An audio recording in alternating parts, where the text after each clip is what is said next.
खरीप हंगाम तोंडावर आलेला आहे, त्यामुळे अमरावतीच्या कृषी उत्पन्न बाजार समितीत शेतमालाची आवक वाढलेली आहे। सोबतच तुरीच्या दरांमध्ये जे आहे ते किंचित अशी वाढ झालेली आहे। मागील 15 दिवसात जर आपण पाहिलं तर तुरीच्या दरांमध्ये 500 ते 800 रुपयांपर्यंत प्रति क्विंटल अशी वाढ झालेली आहे।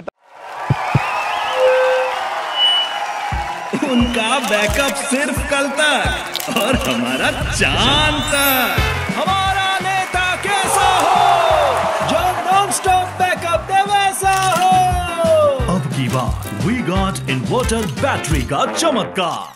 आज जर आपण अमरावतीच्या कृषी उत्पन्न बाजार समितीमध्ये जर पाहिलं तर चांगल्या दर्जाच्या तुरीला जे आहे ते 12,300 ते 12,500 रुपयांपर्यंत दर मिळालेले आहेत। एकीकडे दर मिळत असले तरी मात्र शेतकऱ्यांना फार त्याचा फायदा होत नाही, कारण उत्पन्नात जी आहे ती मोठी घट झालेली आहे।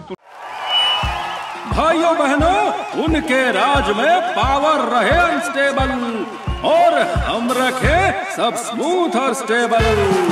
हमारा नेता कैसा हो जो स्टेबल पावर दे वैसा हो। अब की बार वी गॉट एसी स्टेबलाइजर का चमत्कार। तुरीच्या उत्पादनात घट झालेली आहे।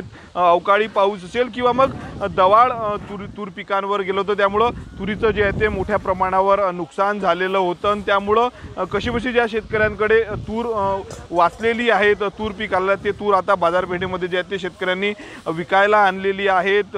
11,000 11,500 पासून तर 12,500 पर्यंत सध्या दर जो आहे तो अमरावतीच्या कृषी उत्पन्न बाजार समितीमध्ये तुरीला मिळतोय। जवळपास 4 ते 5,000 क्विंटलची आवक सध्या अमरावतीच्या कृषी उत्पन्न बाजार समितीमध्ये जे आहे ते तुरीची आपल्याला पाहायला मिळत आहे। सध्या खरीप हंगाम तोंडावर आहे, त्यामुळे बाजार समितीमध्ये जे आहे ते शेतकरी मोठ्या प्रमाणावर आपला शेतमाल विक्रीसाठी आणत आहेत। स्वप्नील उमप, TV9 मराठी, अमरावती।